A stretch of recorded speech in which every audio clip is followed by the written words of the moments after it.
ଆପଣ ଯଦି ଏକ ସରକାର ଚାକିରି ଖୋଜୁଛନ୍ତି ଏବଂ ମହିଳା ଓ ଶିଶୁ ସେବା କରିବାକୁ ଚାହାନ୍ତି, ତେବେ ଆଜିର ଭିଡ଼ିଓ ଆପଣଙ୍କ ପାଇଁ ବହୁତ ଜରୁରୀ। ଆଜି ଆମେ ଜାଣିବା ICDS ସୁପରଭାଇଜର ଜବ୍ ପ୍ରୋଫାଇଲ୍ ବିଷୟରେ। ICDS ସୁପରଭାଇଜର ଜବ୍ ପ୍ରୋଫାଇଲ୍ ବିଷୟରେ। କାମ, ଦରମା, ଯୋଗ୍ୟତା, ପଦୋନ୍ନତି ଏବଂ କାର୍ଯ୍ୟ, ବୟସ, ICDS ସୁପରଭାଇଜର ହେବାର ଲାଭ କ'ଣ, ଏହି ସବୁ ଆମେ ଏହି ଭିଡ଼ିଓ ମଧ୍ୟରେ ଡିସ୍କସନ୍ କରିବୁ। ଯଦି ଆପଣମାନେ ଏହି ପର୍ଯ୍ୟନ୍ତ ଯଦି ଭିଡ଼ିଓକୁ ଗୋଟେ ଲାଇକ୍ କରିନାହାନ୍ତି, ତେବେ ଭିଡ଼ିଓକୁ ଲାଇକ୍ କରନ୍ତୁ। ମୋତେ ମୋଟିଭେସନ୍ ଲାଗିବ, ଭିଡ଼ିଓ କରିବା ପାଇଁ ଇଚ୍ଛା ଲାଗିବ। ଏବଂ ସାଙ୍ଗସାଥିମାନଙ୍କୁ ଏହି ପର୍ଯ୍ୟନ୍ତ ସେୟାର କରିନାହାନ୍ତି, ତେବେ ଭିଡ଼ିଓକୁ ସେୟାର କରନ୍ତୁ। ଯଦି ଆପଣମାନେ ଭିଡ଼ିଓକୁ ସବସ୍କ୍ରାଇବ୍ କରିନାହାନ୍ତି, ତେବେ ଭିଡ଼ିଓକୁ ଗୋଟେ ସବସ୍କ୍ରାଇବ୍ କରନ୍ତୁ ଏବଂ ପାଖରେ ଥିବା ଅଲ୍ ନୋଟିଫିକେସନ୍କୁ ଦବାଇ ଦିଅନ୍ତୁ, ଯାହାଫଳରେ କି ସର୍ବପ୍ରଥମେ ଆପଣ ନିକଟରେ ଏହିପରି ଜବ୍ର ନୋଟିଫିକେସନ୍, ଆଡ଼ଭାର୍ଟାଇଜମେଣ୍ଟ, ଜବ୍ ପ୍ରୋଫାଇଲ୍ ଭିଡ଼ିଓ ପହଞ୍ଚିବ। ଚାଲନ୍ତୁ ଏବେ ଡିସ୍କସନ୍ କରିବା ICDS ସୁପରଭାଇଜର ଜବ୍ ପ୍ରୋଫାଇଲ୍ ବିଷୟରେ। ପ୍ରଥମେ ଦେଖିବା ହ୍ୱାଟ୍ ଇଜ୍ ICDS ସୁପରଭାଇଜର। ସାଙ୍ଗମାନେ, ICDS ସୁପରଭାଇଜର ହେଉଛନ୍ତି ଓମେନ୍ ଆଣ୍ଡ ଚାଇଲ୍ଡ ଡେଭଲପମେଣ୍ଟ ଡିପାର୍ଟମେଣ୍ଟର ଗୁରୁତ୍ୱପୂର୍ଣ୍ଣ ଅଧିକାରୀ। ଏହି ପଦର କାମ ହେଉଛି ଅଙ୍ଗନବାଡ଼ି କେନ୍ଦ୍ରଗୁଡ଼ିକୁ ନିରୀକ୍ଷଣ କରିବା, ତାପରେ ଏବଂ ସରକାରୀ ଯୋଜନା ଠିକ୍ ଭାବରେ ଚାଲୁଛି କି ନାହିଁ ଦେଖିବା, ଏହିସବୁ ତା'ର କାମ। ଏବେ ଦେଖିବା ତା'ର ଡିପାର୍ଟମେଣ୍ଟ ଦେଖିବା। ICDS ସୁପରଭାଇଜର ଡିପାର୍ଟମେଣ୍ଟ କ'ଣ? ଡିପାର୍ଟମେଣ୍ଟ ହେଉଛି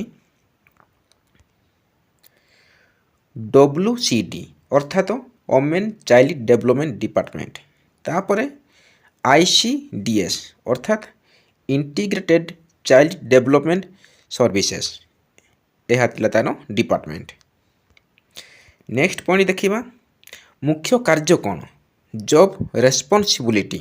ICDS ସୁପରଭାଇଜର ଜବ୍ ରେସ୍ପନ୍ସିବିଲିଟି କ'ଣ? ପ୍ରଥମେ ଏଇଟା ମୁଁ ପଏଣ୍ଟ କରି ଲେଖିଛି। ପ୍ରଥମ ପଏଣ୍ଟ ଆମର କ'ଣ?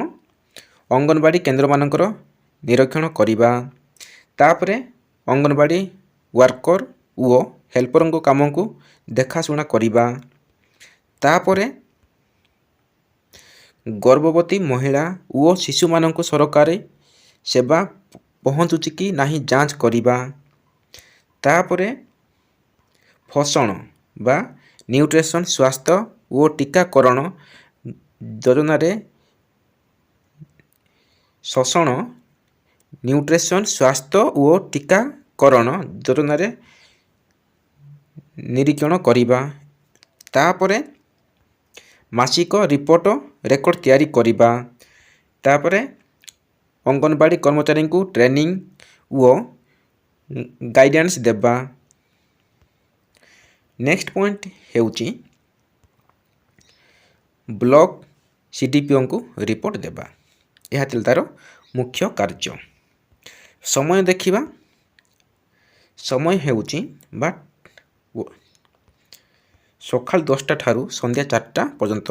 ତା ସହିତ ଫିଲ୍ଡ ୱାର୍କ ମଧ୍ୟ ଅଛି ଏବଂ ଅଫିସର କାର୍ଯ୍ୟ ମଧ୍ୟ ଅଛି। Both field work and office work.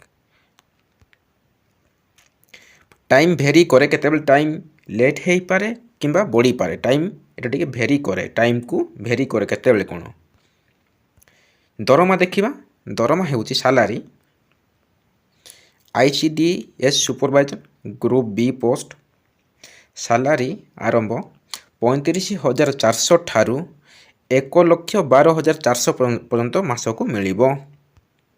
ତାପରେ ଏଇଟା ହେଉଛି 9th ପେ କମିଶନ ଅନୁଯାୟୀ ଏକ୍ସପିରିଏନ୍ସ ଉପରେ ନିର୍ଭର କରେ।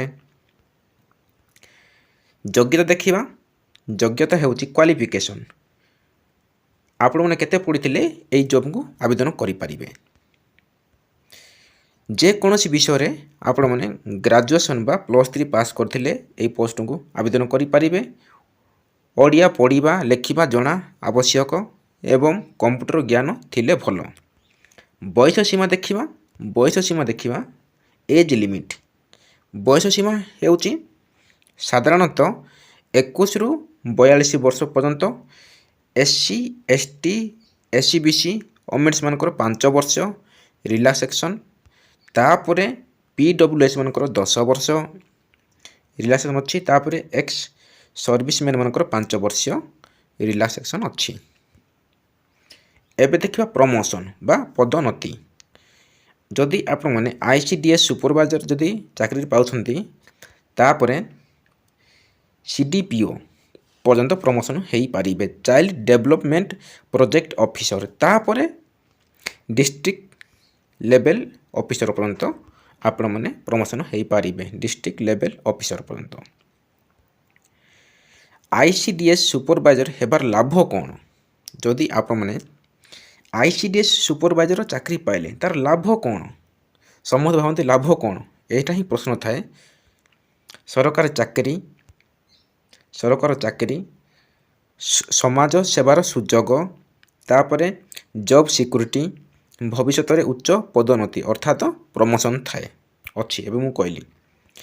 ଯଦି ଆପଣଙ୍କୁ ଭିଡ଼ିଓ ଭଲ ଲାଗିଥାଏ ଲାଇକ୍ କରନ୍ତୁ, ସେୟାର କରନ୍ତୁ। ଯଦି ଆପଣମାନେ ଏହି ପର୍ଯ୍ୟନ୍ତ ଯଦି ଚ୍ୟାନେଲକୁ ସବସ୍କ୍ରାଇବ୍ କରିନାହାନ୍ତି ତେବେ BK ଷ୍ଟଡି IQ ଚ୍ୟାନେଲକୁ ସବସ୍କ୍ରାଇବ୍ କରିବାକୁ କେବେ ଭୁଲନ୍ତୁ ନାହିଁ। ଯଦି ଆପଣମାନେ ସବସ୍କ୍ରାଇବ୍ କରିକି ରଖିବେ ତାହେଲେ ଆପଣ ନିକଟରେ ସର୍ବପ୍ରଥମ ଭିଡ଼ିଓ ପହଞ୍ଚି ମୁଁ ଯେତେବେଳେ ଅପଲୋଡ଼ କରିବି। ରହିଲି, ନେକ୍ସଟ ଭିଡ଼ିଓରେ ଦେଖା ହେବା। Thank you.